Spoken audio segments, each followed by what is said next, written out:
It's your main man, TJ Chatman, host of the TJ Chatman Show, reminding you to tune in this and every Tuesday night live at 8 p.m. for an all-new episodes of the TJ Chatman Show on blogtalkradio.com/the TJ Chatman Show. You can also follow. Welcome to the show, y'all. Tonight's topic, simple.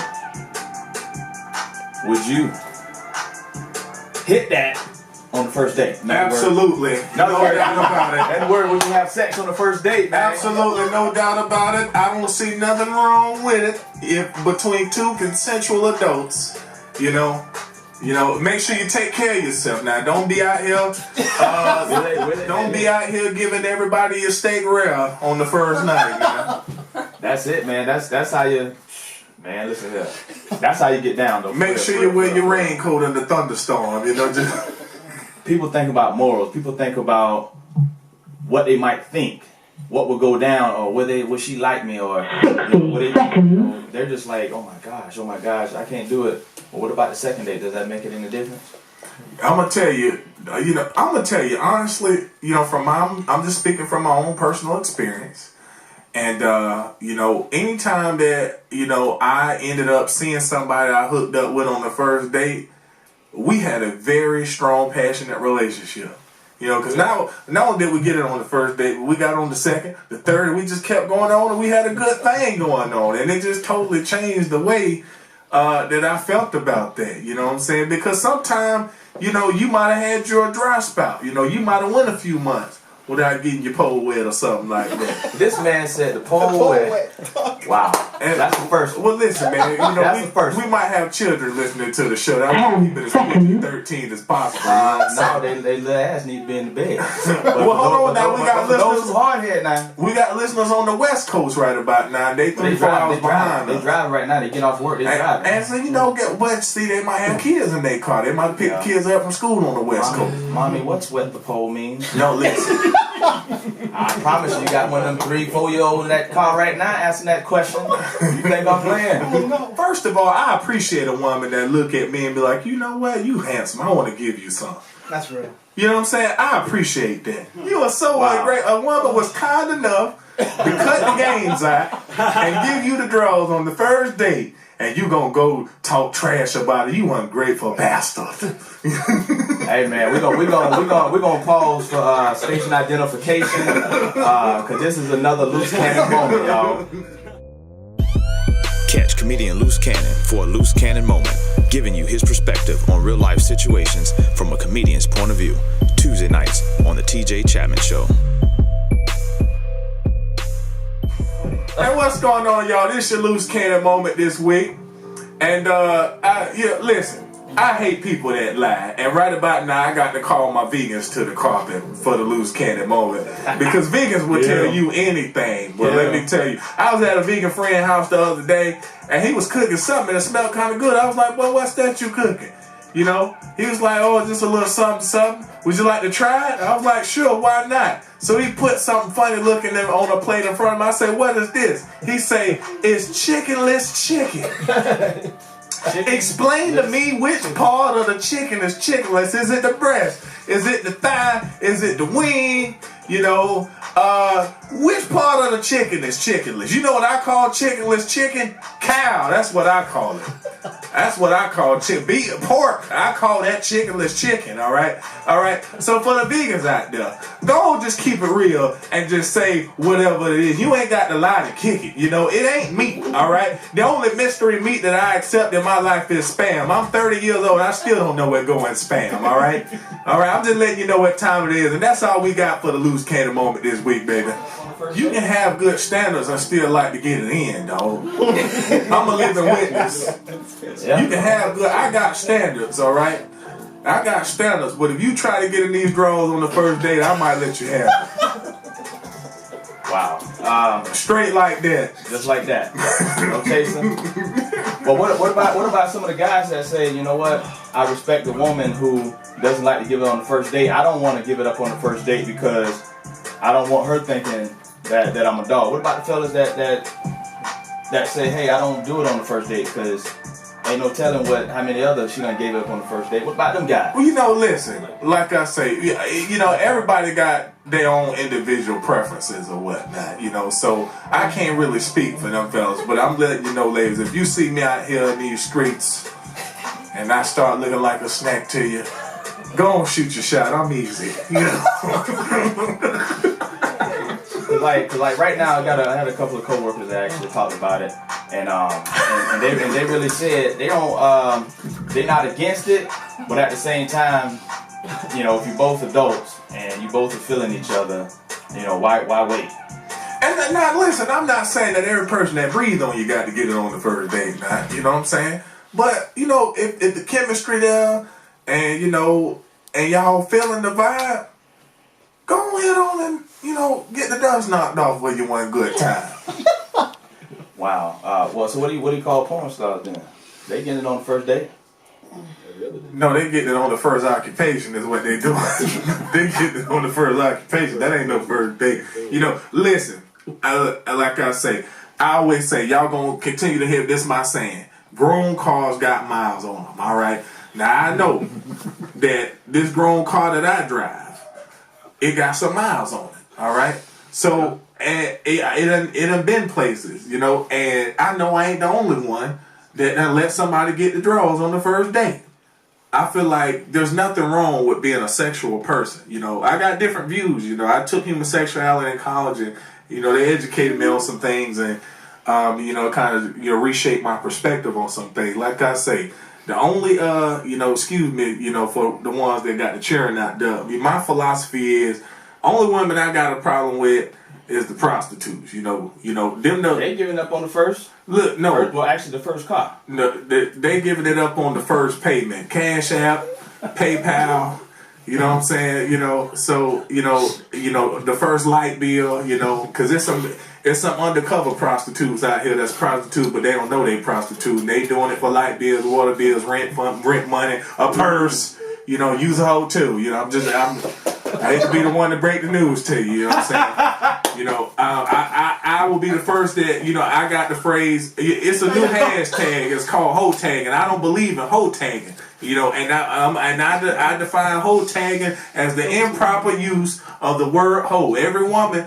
that you disagree with ain't no hoe, all right? But I do believe that if you put a price tag on it, use a hoe. Right, so right now, man, we got the cast. We got the cast in the building, man. Beyond Scope. We got my main man back in the building with us, Troy D. Williams. What up, everybody? Listen, man, it's always a pleasure. I told you, my house is your house. Anything you need, we got you right here on the show. Appreciate that. Beyond Scope. Yes. Talk about it. Who you got with you? Boom! You got Rolando.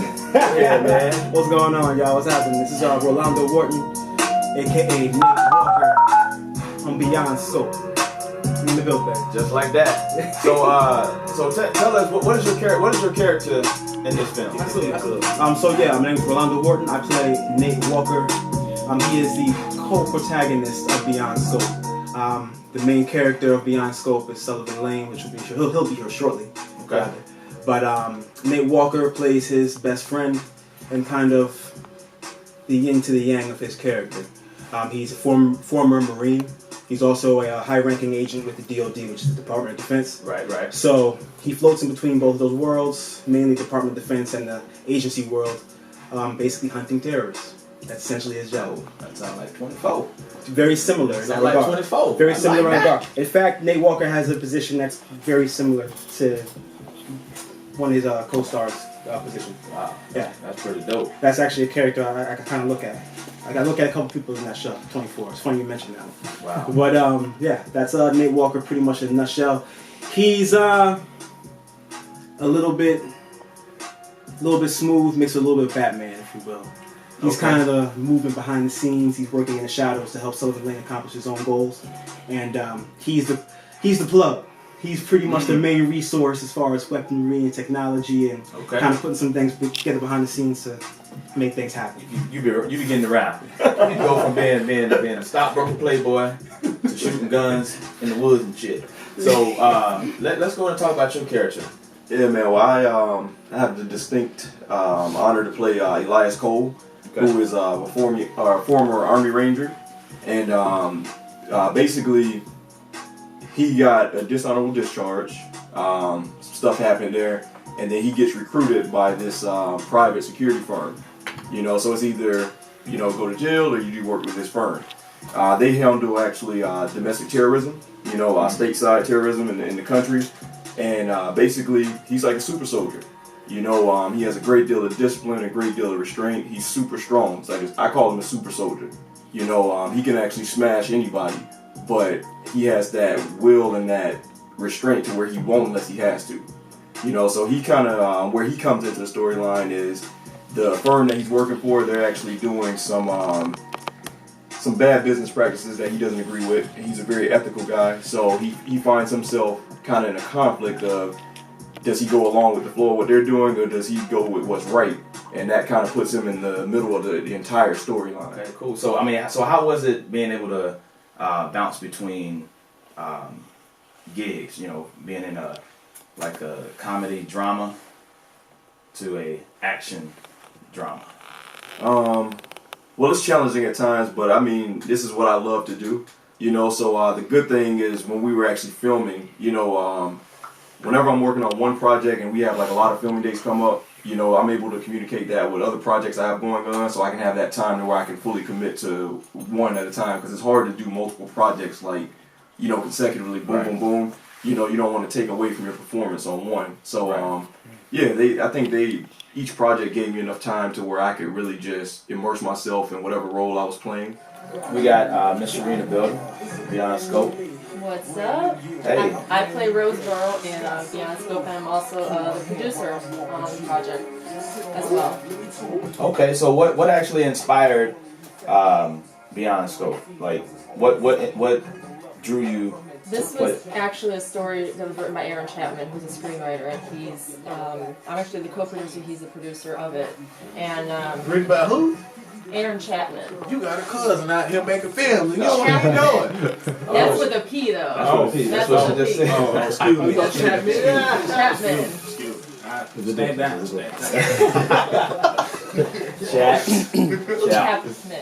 Chapman. Your scene. How does it tie in with Elijah and his main man, Elijah? Okay, well actually let me explain Miss Roseboro over here. She's actually the villain of the whole project, and she's the agent that she needs to bring Sullivan Lane in, which is this gentleman right here, Grant Sawyers, and that's her job, is to bring him in, and she is schizophrenic, she's deranged, she's very dangerously ambitious, she doesn't like to play by the rules, nor does she go by anybody's rules. That's she the villain. pretty That's much what makes her supposed own. She's out to prove her worth to be a part of this military organization. Okay. So, which is called Wolf Branch Corp, which is the organization that all of us agents are in, but she also has her own plans to take down the organization itself. And her character is also very seductive, so she uses her body a lot to get what she wants. See that? See that? That's what I was. She's Like, wait a minute, hold on. Let me dig a little deeper into it. Listen. This ain't the Players Club. You on here? Sometimes we got to use what we want to get what we got. Just listen. This is what's the name of the series? Beyond Scope. This Beyond Scope, not the Players Club. Now, come on, man.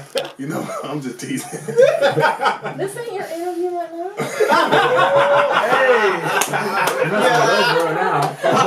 Hey, she's coming to business for real now. Let me dig a little bit deeper. So she does have Character. She does have a sometimes, yeah. She does have a partner in this, and this partner is Mendoza, who is played this one right here. Angel right here. So they partner up, and she creates a lot of sexual tension on him. A lot of it. So anyways, they partner up, and he's basically like the yin to the yang over here. We basically balance each other out in a certain way, but her ways are definitely different than his, and but they both work together very well. And you'll just have to see how bad the sexual tension increases with her. Now you trying to bring in Sullivan, which is played by Grant. Tell me a little about your character. Why you running from the villain? Why am I from the villain? Yeah, running from the villain. She's Can't tell you that. She's I seductive. can't tell you that. Just You got to give her the And drama. I got a wife that I am super loyal to, by the way, in this show. Definitely not. No, I have no interest in her. I have an interest in taking her out. That's my interest. Oh, But man. yes, my role is played by Sullivan Lane, and he is a recently dispatched Marine. He is trying to balance out his he's trying to integrate back into society. Okay. He suffers from post-traumatic stress disorder. He has a hard time balancing that out, and he's recently married to the rock of his life, which is Stacy Lane, played by Karen Noel. And basically, the show starts off kind of in a financial turmoil, and I'm trying to find a way to, our marriage is on the rocks because we have no money, and I start looking for odd jobs and stuff, but those don't tend to work out. And so I get hired. Sullivan has to go back to what he knows best, and that's combat. And so he gets hired by a private security firm to take him under his wing, and the pay is very good, so he has no choice but to accept it. And they ultimately, he thought that they were with him, trying to help him build and, hunt down local terrorists. But they turn on him really quickly, and that's where the show really starts to blow up. That's what the government do. Yeah. They turn on you fast. They want to work for him. They want you to go fight for them. They want you to go fight for them. So you come back over here. I don't know what you're doing over here. So what's been the exciting part about playing the villain? It's funny because when Aaron wrote, these scenes, when the characters were brought in, all of us were brought in, you can kind of see how some of this, in a way, fits our personalities, like the attitudes a little bit much, and he kind of based it around that. So when I saw Roseboro, I saw how badass she is, and I have a very badass mentality on things. So and not a hoe mentality.